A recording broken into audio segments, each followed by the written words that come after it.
Vamos lá?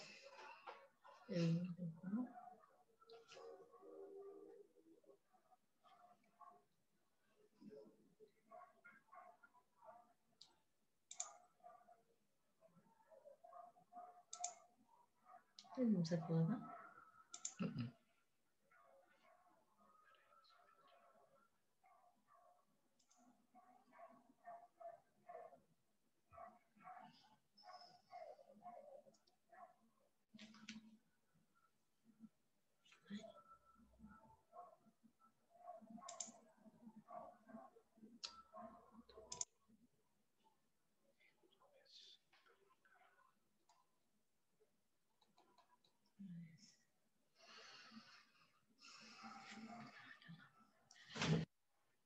Então, continuando, vamos falar para vocês em nome do Pai, do Filho e do Espírito Santo. Amém.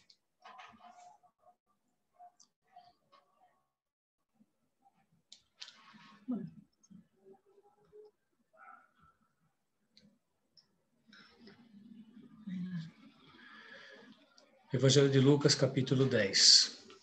A missão dos 72 discípulos. A missão antes confiada aos 12 apóstolos, conforme vimos no capítulo 9, versículo de 1 a 6, com o qual ficava simbolizado o povo de Israel, composto por 12 tribos, cujos nomes eram dos 12 filhos de Jacó, agora se alarga. Jesus agora designa outros 72 para enviá-los também a pregar o reino de Deus. Depois disso, designou o Senhor ainda 72 discípulos e mandou-os 2 a 2 adiante de si por todas as cidades e lugares para onde ele tinha de ir. E por que os 72? Jesus padroniza seu esforço missionário baseado em Moisés, que incumbiu 70 anciãos de serem profetas em Israel. Os 71 membros da corte judaica, o Sinédrio, já haviam também se modelado de acordo com a estrutura de aliança formada por Moisés e os 70 anciãos. O número 70 tem aqui um valor simbólico que significa todo mundo, segundo a tradição de que todo o mundo estava dividido em 70 nações, conforme Gênesis 10. 72 também é um número simbólico, mostrando que não é apenas um pequeno grupo que continua a obra de Jesus, mas todos os que o seguem, todos os cristãos, de forma organizada, 2 a 2. Seja como for, existe sim uma alusão, na perspectiva de Lucas, à universalidade da mensagem e à universalidade da vocação e urgência do anúncio. Não leveis bolsa, nem mochila, nem calçado, e a ninguém saudeis pelo caminho. Os discípulos devem viajar sem sobrecargas. A hospitalidade tradicional, orquestrada pela providência divina, irá fornecer suas necessidades diárias. A urgência da missão não permite distração ou atrasos, especialmente porque as saudações habituais eram um tanto elaboradas, e também não permite perder tempo com os que não aceitam o seu anúncio. Permanecei na mesma casa, comei e bebei do que eles tiverem, pois o operário é digno do seu salário. Não andeis de casa em casa. Os ministros do Evangelho devem receber o seu sustento da comunidade dos fiéis. Isso permite que busquem o trabalho apostólico com atenção integral. Assim ordenou também o Senhor aos que anunciam o Evangelho, que vivam do Evangelho, que pregando o Evangelho, proponha de graça o Evangelho de Cristo, para não abusar do meu direito no Evangelho. 1 Coríntios 9:14, 1 Timóteo 5:18. Nos dias de hoje, de acordo com a tradição católica e o direito canônico 222, parágrafo 1, e também de acordo com o Catecismo da Igreja Católica 2042 e 2122, os cristãos têm a obrigação de contribuir com a Igreja, segundo a sua renda. Essas ofertas amparam o clero, provêem a necessidade do culto litúrgico e capacita a igreja para servir aos necessitados. E quem não acreditar? Mas se entrardes em alguma cidade e não vos receberem, saindo pelas ruas, praças, dizei: até o pó que se nos pegou da vossa cidade, sacudimos contra vós. Sabeis, contudo, que o reino de Deus está próximo. Digo-vos, naqueles dias haverá um tratamento menos rigoroso para Sodoma. Sacudir o pó dos pés é gesto de rejeição e julgamento. Não se deve perder tempo com os que não acolhem o anúncio e a prática do reino. No dia do julgamento, Deus terá mais misericórdia para com Sodoma, a cidade pecadora, e para com as cidades pagãs, Tiro e Sidônia, do que para as cidades que rejeitaram o reino. Recriminação das duas cidades. E quais foram essas cidades que rejeitaram a mensagem? Corazaim, Betsaida.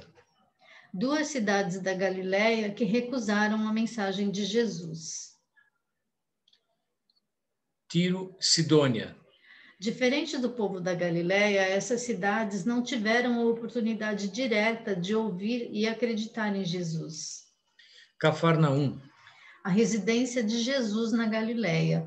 O povo da cidade rejeitou Jesus, apesar das amplas oportunidades de ver suas obras e corresponder à sua pregação. Ai de ti, Corazaim, ai de ti, Betsaida, porque se em Tiro e Sidônia tivessem sido feitos os prodígios que foram realizados em vosso meio, há muito tempo teriam feito penitência, cobrindo-se de saco e cinza. Por isso, haverá no dia do juízo menos rigor para Tiro e Sidônia do que para vós. Lucas coloca nos lábios de Jesus uma espécie de lamentação profética, que também ecoa como uma ameaça. Jesus pôde ver que por trás de suas passagens por estas cidades e lugares, embora com muitas manifestações de júbilo por suas palavras e seus sinais, não restou aparentemente nada. Propriamente, o que Jesus lamenta é a incredulidade dessas cidades e seu pouco empenho em colocar em prática os seus ensinamentos. Os mensageiros de Jesus carregam a sua autoridade onde quer que estejam. Rejeitar os discípulos é rejeitar o próprio Jesus e Deus, que os enviou com o dom da libertação e da vida. Rejeitar o dom de Deus é escolher a própria destruição, é autocondenar-se à escravidão e à morte, ficando fora da nova história e das novas relações sociais produzidas pelo projeto de Deus. A volta dos 72. Voltaram alegres os 72, dizendo: Senhor, até os demônios se nos submetem em teu nome. O regresso dos missionários está assinalado pela alegria e pelo júbilo. Primeiro, porque cumpriram a missão, e depois, pelo efeito que a mensagem produziu entre o povo. Jesus está de acordo com eles, pois havia visto como Satanás caía do céu como um raio. Uma maneira simbólica de dizer que a missão realizada por ele mesmo e pelos seus enviados, vai arrebatando poder às forças do mal. Mas não vos alegreis, porque se vos sujeitam ao Espírito, alegrai-vos antes por estar o vosso nome escrito nos céus. E nós já experimentamos essa alegria?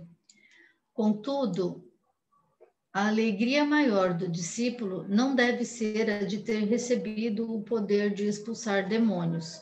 Eles devem se alegrar porque o seu nome está escrito no céu, ou seja, porque são queridos de Deus. Os santos estão escritos no divino livro da vida. Os discípulos devem, portanto, alegrar-se mais por causa da sua filiação na família divina que devido ao êxito das suas missões. Naquela mesma hora, Jesus exultou de alegria no Espírito Santo e disse: Pai, Senhor do céu e da terra, Eu te dou graças porque escondeste essas coisas aos sábios e inteligentes. Sim, Pai, bendigo-te porque assim foi do teu agrado. Jesus louva o Pai, porque reconhece que o poder de Deus agiu através de seus discípulos. Temos, porém, o contraste entre os sábios inteligentes e os pequeninos.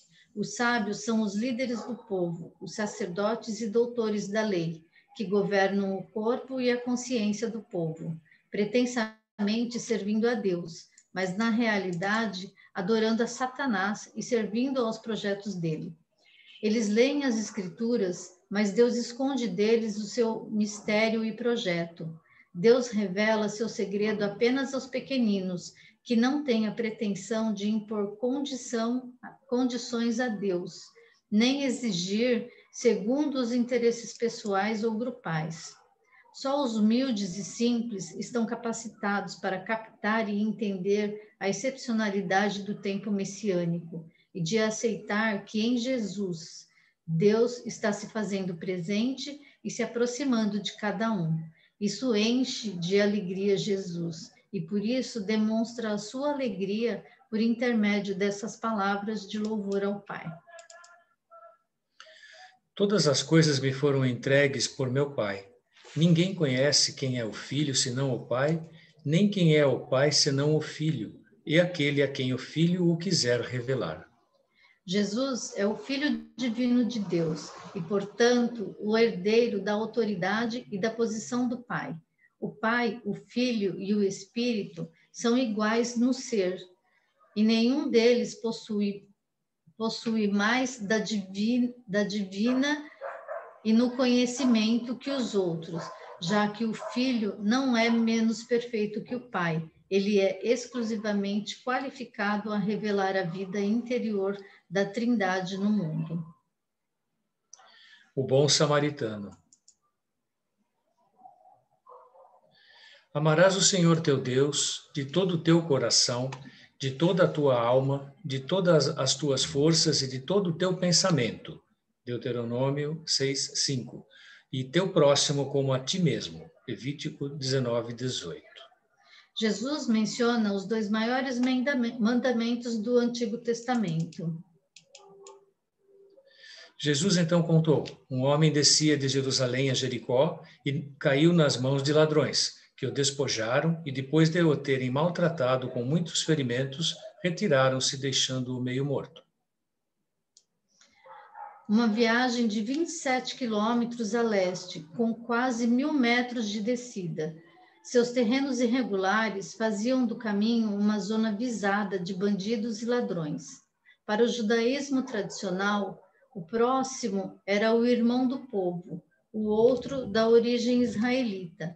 Os outros que não eram israelitas não eram próximos. Mas mesmo dentro do sistema socio-religioso do judaísmo, esse próximo devia reunir condições especiais para poder se aproximar de um israelita. Não devia estar legalmente impuro, para que não tornasse impuro ninguém. O samaritano que se aproxima do ferido é o protótipo da pessoa odiada, rechaçada, que acaba sendo incômoda porque sua simples presença coloca em risco a pureza legal. Serve para Jesus de modelo do que significa ser próximo. O samaritano agiu contra a lei e poderia ser motivo de acusação do impiedoso doutor da lei, mas sua ação supera em muito a própria lei, porque atuou com amor, com paixão, com generosidade, com desinteresse. No dia seguinte, tirou 2 denários e deu-os ao hospedeiro, dizendo-lhe: trata dele e quanto gastares a mais, na volta te pagarei. 2 denários, o salário de cerca de 2 dias de trabalho, que valeria por muitos dias de hospedagem. Quem é meu próximo? A parábola do bom samaritano apresenta uma lição moral e uma teológica. Moralmente, Jesus ensina que o amor ao próximo deve acompanhar nosso amor a Deus, juntos e não um sem o outro. são indispensáveis para viver na amizade com Deus. Teologicamente, Jesus ilustra que a definição de santidade da antiga aliança é agora superada pela santidade da nova. O sacerdote e o levita aderem às leis israelitas de pureza, que os proibia de tocar em qualquer cadáver que não fosse da sua família. Eles, portanto, escolheram preservar a sua pureza conforme a lei e ignoraram o homem quase morto. O samaritano exemplifica esse novo padrão de santidade em que Deus não mais exige que seu povo se separe dos outros, mas os chama a entender a misericórdia a todos os necessitados e a não excluir ninguém em razão de preconceito, gosto ou mesmo impureza legítima definida pelo Torá.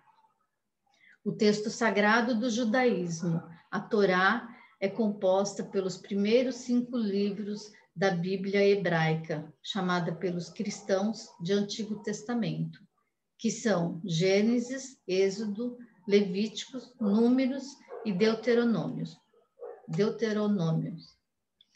Alegoricamente, a parábola significa a restauração da humanidade por Cristo. Adão é o homem atacado por Satanás e suas legiões. Ele é despojado de sua imortalidade e deixado morto no pecado.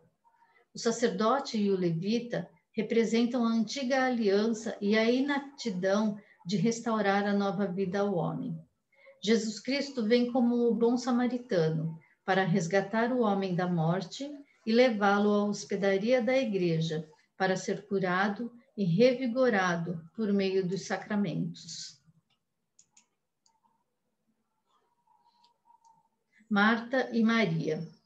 Estando Jesus em viagem, entrou numa aldeia, onde uma mulher chamada Marta o recebeu em sua casa. A aldeia era Betânia, onde morava Lázaro, perto de Jerusalém. Tinha ela uma irmã por nome Maria, que se assentou aos pés do Senhor para ouvi-lo falar, isto é, como um discípulo perante seu Senhor.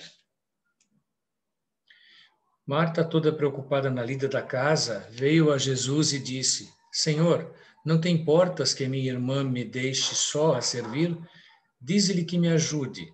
Respondeu-lhe o Senhor: Marta, Marta, andas muito inquieta e te preocupas com muitas coisas. No entanto, uma só coisa é necessária.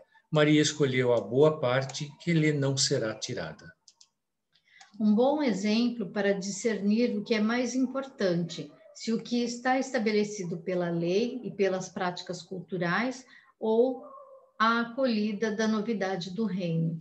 É esta passagem da visita de Jesus a Marta e Maria.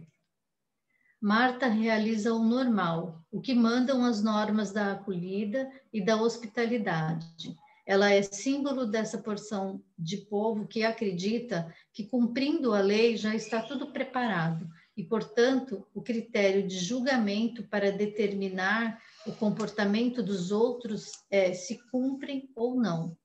Maria cumpre também o costume da hospitalidade, mas o faz de um modo diferente, com uma atitude de novidade que brota do coração. É a melhor parte que ninguém pode tirar do crente e que pessoas como Marta, mesmo sendo tão bondosas, são chamadas também a experimentar. Misticamente, as duas mulheres expressam as duas dimensões da vida espiritual. Marta expressa a vida ativa ao trabalhar diligentemente para honrar a Cristo por meio de seu trabalho. Maria exemplifica a vida contemplativa ao sentar-se atentamente para ouvir e aprender de Cristo. Ao mesmo tempo que ambas as atividades são essenciais para a vida cristã, a última é maior que a primeira, pois no céu a vida ativa termina, enquanto que a vida contemplativa alcança a sua perfeição. E nós falamos para vocês em nome do Pai, do Filho, do Espírito Santo.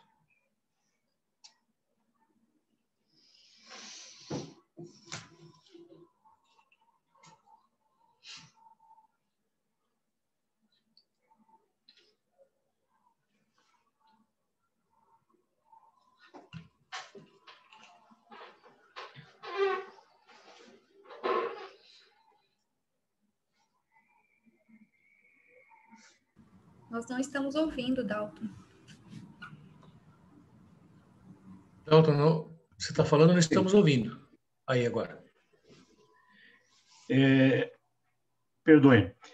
Bom, nós tivemos essa reflexão feita pelo Eduardo e pela Dirce, e agora, então, iremos para as nossas salas, pequenas salas, onde iremos fazer uma reflexão sobre o sentido que esse trecho do Evangelho tem para as nossas vidas, trazer para o nosso dia a dia, para as nossas coisas, e o que nós gostaríamos de dizer ao Senhor a partir, então, desse texto do Evangelho.